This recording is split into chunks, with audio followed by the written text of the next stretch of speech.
welcome back to Beyond the Curve. We got some really great videos for you today. I hope you like them. Don't forget to smash that like button, leave comments, subscribe, and share. And let's jump right in, folks.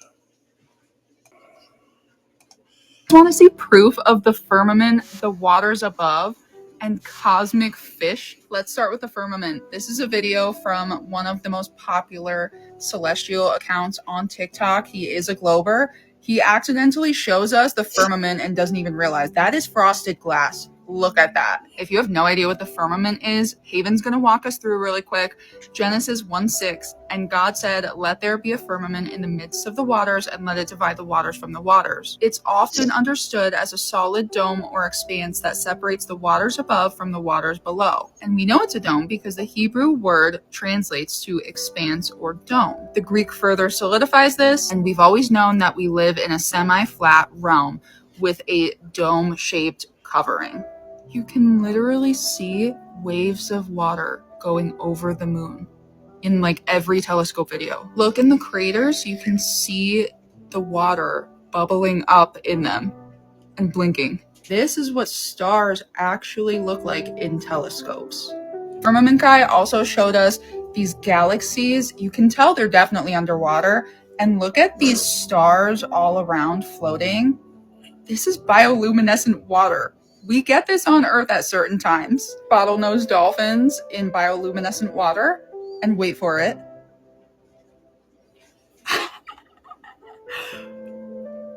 I can't get over this.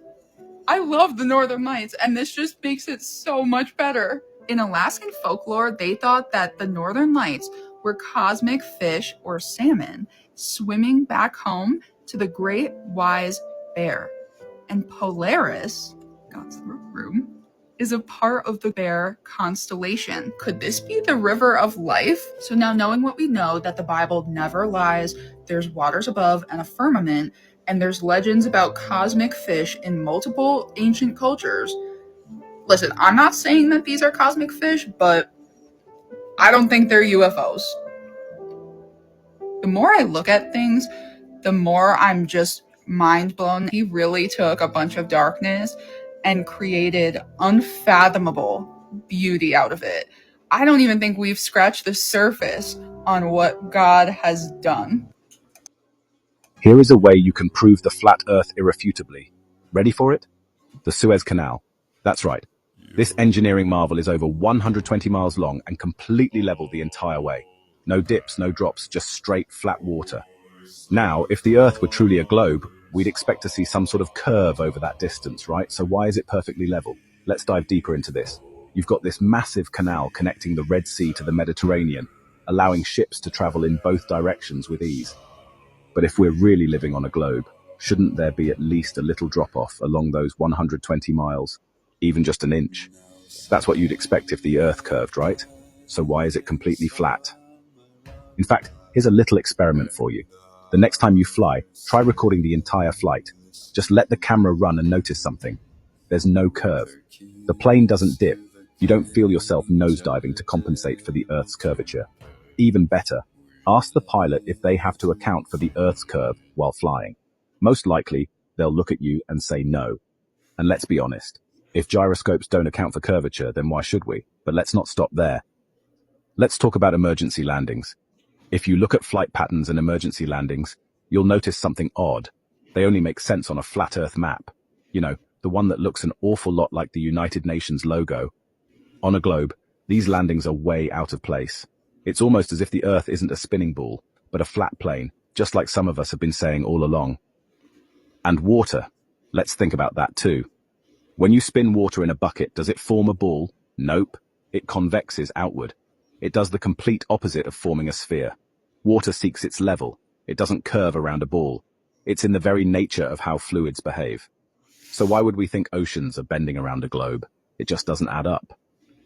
Now, I know what you're thinking. If all of this is true, why would anyone lie to us?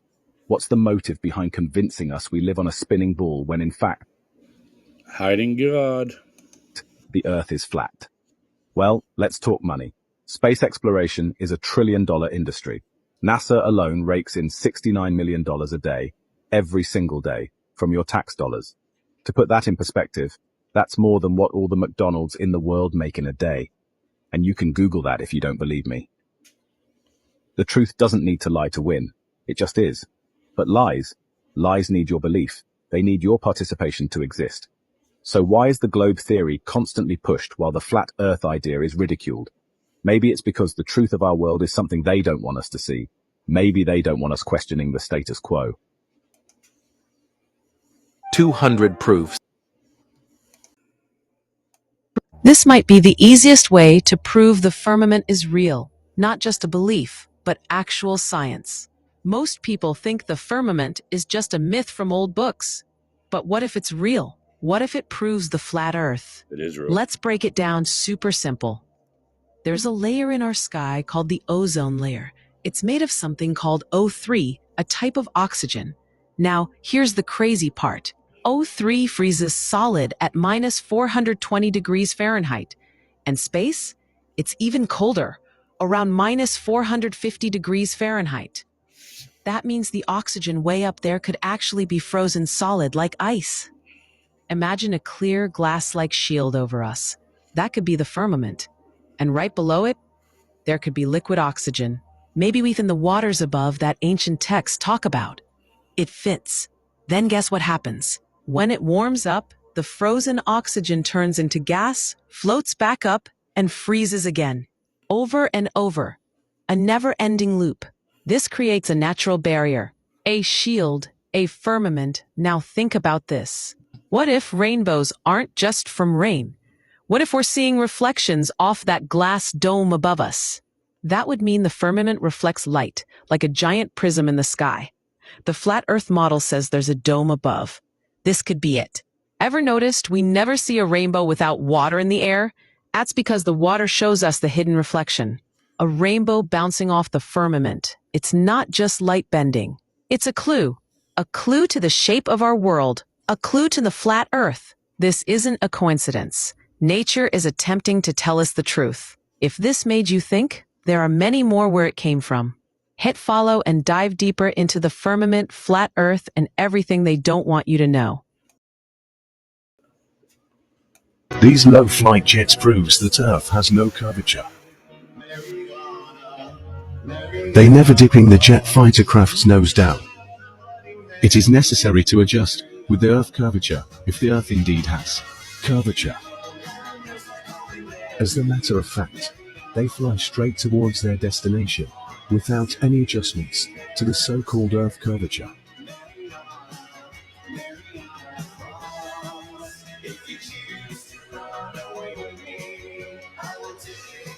If only the Earth is a giant ball, then they must follow the curvature by dipping the craft's nose down, or else they will fly straight to space and beyond. Radar Mechanics 101, they built it for a flat, stationary Earth. There's no doubt about it. And my goal is for some young fighter pilot to listen to what I just said, go out tomorrow and set the bottom. Well, you heard what that last guy said. If he just kept flying straight, you'd end up in outer space. You'd have to go around some kind of curve to get to the other side, wouldn't you think? How can we never think about this stuff? Bottom of your L strobe on your altitude, run it out there to 80 miles, and that bottom altitude on your cursor will stay the same out to 80 miles. Whereas it should get bigger, right? Because the Earth is curving away. So a lot of people are wondering what the map looks like that I found in my encyclopedia. So let's find out. So I have 4 books in this collection of Funk and Wagnall's standard reference encyclopedias. This is the first one that I have gotten to look at. This was, I think, last touched in 1966. So let's get into the map. So as you can see, this is, the North Pole. And all around it is, you guessed it, Antarctica. Yep. This map has the North Pole as the mathematical center. From it, true distance to any part of the world can be measured. Such a projection shows to advantage the Great Circle routes used in navigation which pass near the Arctic Circle. Polar projection maps are indispensable to a global-minded nation. So this is the World Mercator projection and all of its times. So a couple of things on this map that didn't make sense to me was that Antarctica was not labeled on here at all, but we know that the bottom is Antarctica because this is the Antarctic Circle that goes all the way around. So look at Antarctic Circle all the way around, and beyond the Antarctic Circle is Antarctica. If we're doing the world, we should include Antarctica. Why did it stop right here before it at 9? And all of these are not equal distance. This is A, and this is also A. They just overlap.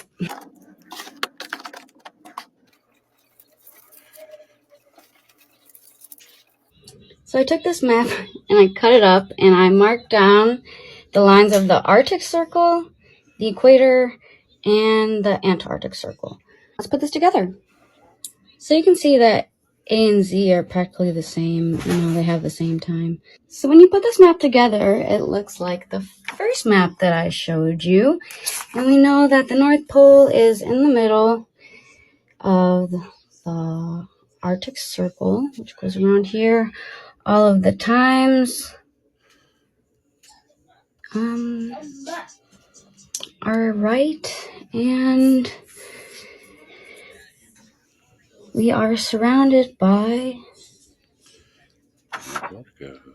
the ice wall, the Antarctica. There's tons of different information in these books, so let me know if there's anything else that you might want me to go over. See that? She just showed you proof in plain sight. The last time that book was updated was 1966. Guys, proof of the dome. Proof of the dome in beautiful Arizona. Look, do you see the rainbow right there? Look, see the rainbow right there? Look, it's a perfect rainbow. Oh my gosh, it's a perfect rainbow proving the dome. Look at that. What the tell me how that makes sense. Can you see it? I don't even know if you can see it. We can see it. And then over here, it's like, yo, that's crazy. Dude, that literally proves there's a dome. I don't mean to sound facetious either. That's the proof of the dome right there. Tell me how that makes sense in your little globe universe. Whoa.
This half hour, there is a rare phenomenon happening right now across the globe. As of about 3 minutes ago, 7:15 Eastern Time, 99% of the entire world's population is facing the sun. That means we're all... How could 99% of the world's population be facing the sun? Experiencing some degree of sunlight at the exact same time, either full daylight or, for a lot of other folks, twilight. If you look at the map right there, just the Pacific Islands and Australia, the Australian region, are fully in the dark. 99% of the world. And California. Poor California. Yes. You know what, though? What a cool phenomenon. July 8th of every year at 11:15 Universal Time, that translates to about 7:15 Eastern Time, 99% of the world's population, just over 99% of the world's population, is actually in sunlight.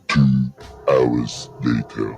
The reason is actually kind of interesting once we kind of delve into this a bit. 7 hours later. So, I mean, if you look at the Pacific Ocean, this just kind of gives you a rough idea. Imagine if the sun was lighting up this section of the Earth.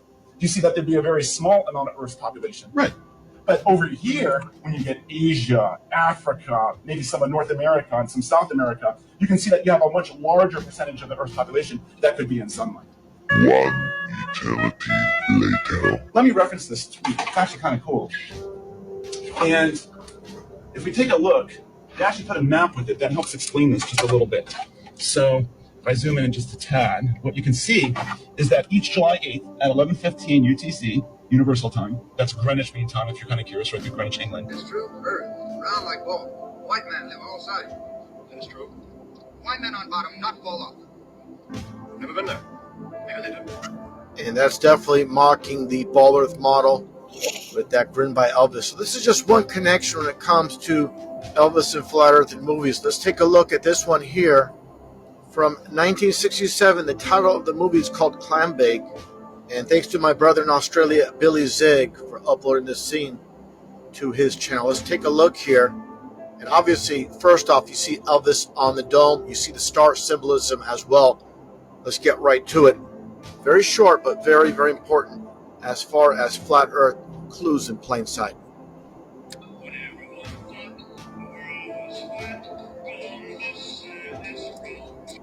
Now again, that's the second one regarding, obviously, Elvis and Flat Earth. A huge aspect, again, is the dome symbolism, as I shown before in a previous video, where it states here on Rolling Stone's official website, Metallica plays a dome in Antarctica.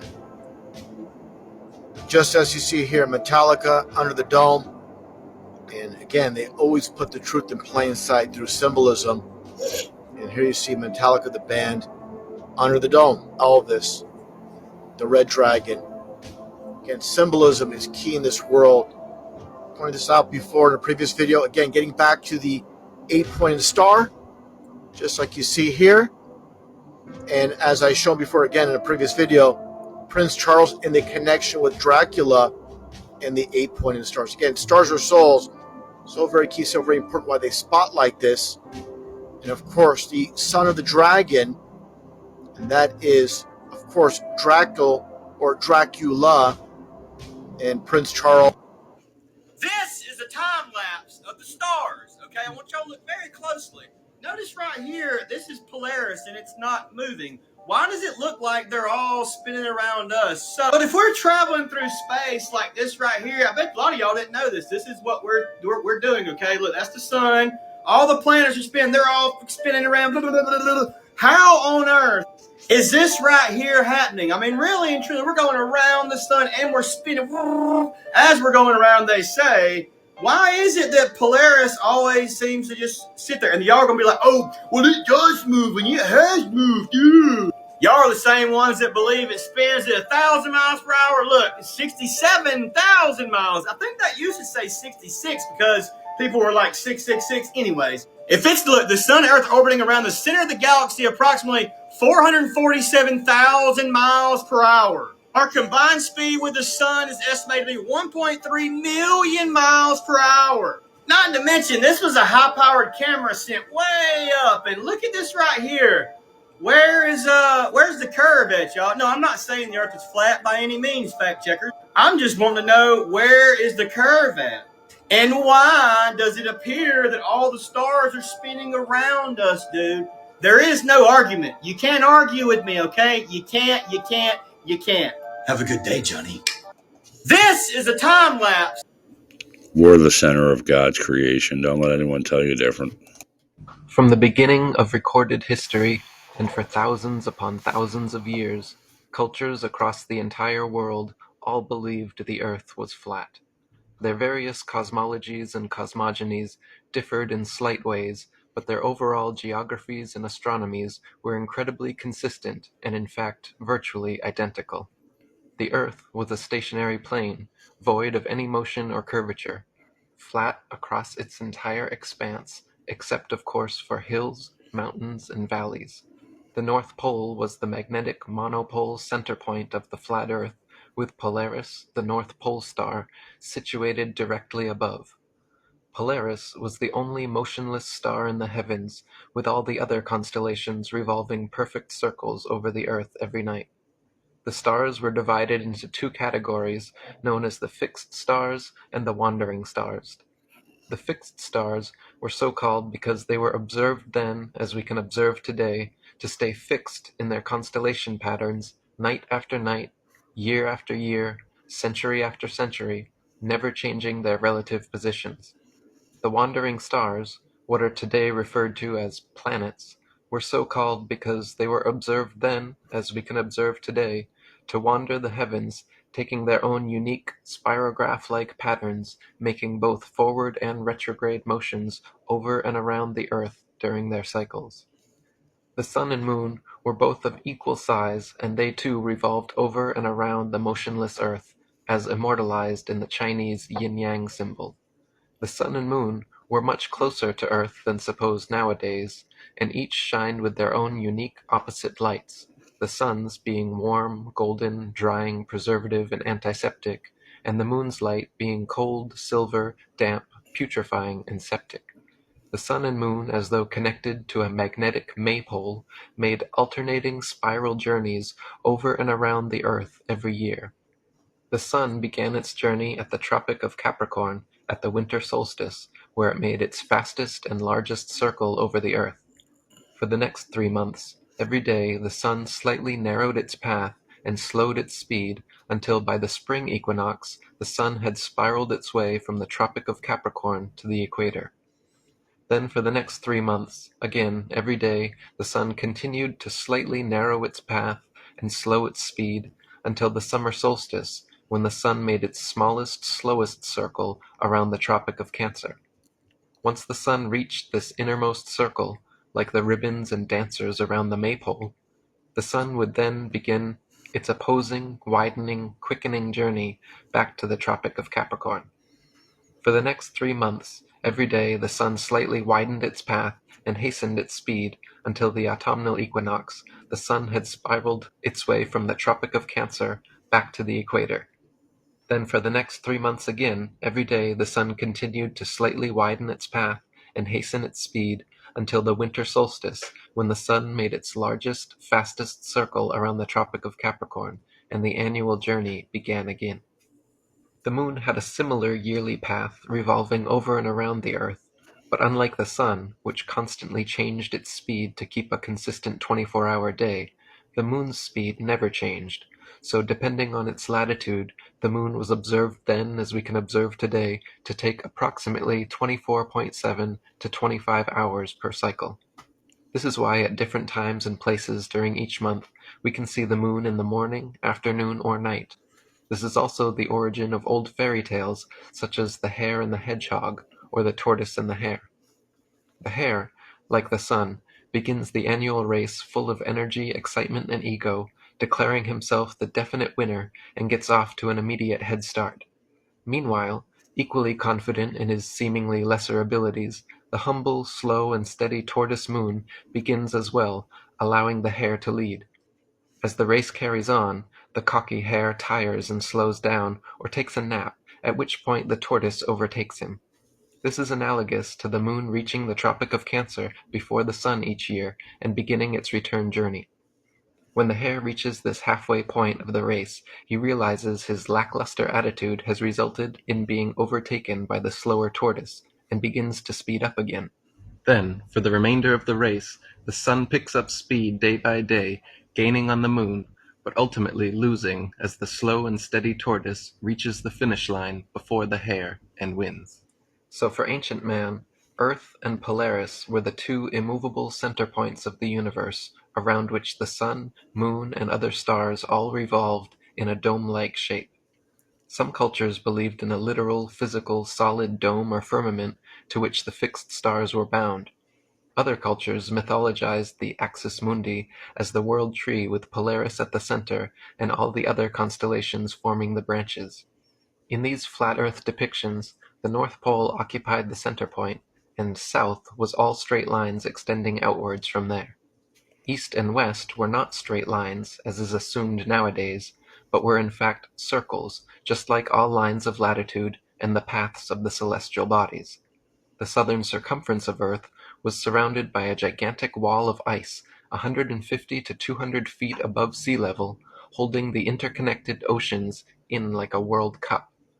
Beyond the ice wall, some cultures claimed a firm barrier existed through which no human could penetrate.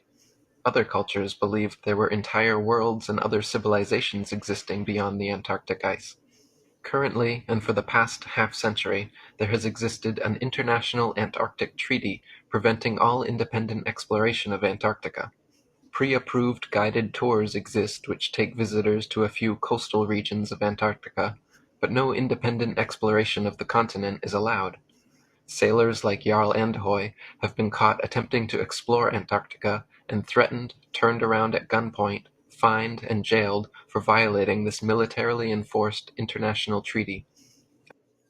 From the beginning of recorded history, and for thousands I just found undeniable proof that Earth is flat. I've never heard anybody else say this. I was looking at my planisphere and I noticed on both the north and the south sides, there's this pale blue line across it, but it's not labeled. So I look it up and it's the Milky Way. And I'm like, the Milky Way, why would it be a giant line like that? You guys, it looks like this on both sides of the planisphere and it's an arch. Maybe I live under a rock, but I had no idea that the Milky Way was an arch. I mean, in general, a planisphere or a starfinder is very obvious proof that we live on a flat, non-rotating Earth with a firmament. It's literally just flipped, and both sides rely on Polaris being the center point. The southern hemisphere can't see Polaris because they're on the outside of the wheel. Polaris is slightly higher up because it's a dome. We've been seeing the same constellations on rotation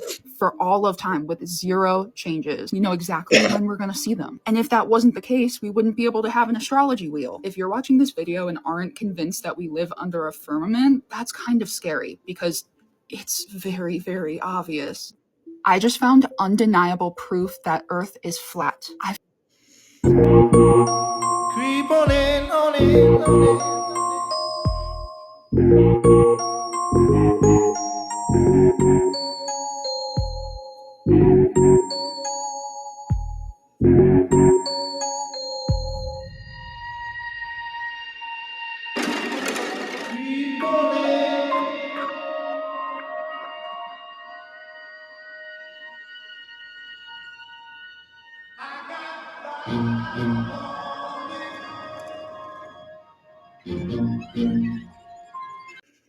Well, those are all the videos I got for you today. I hope you liked them.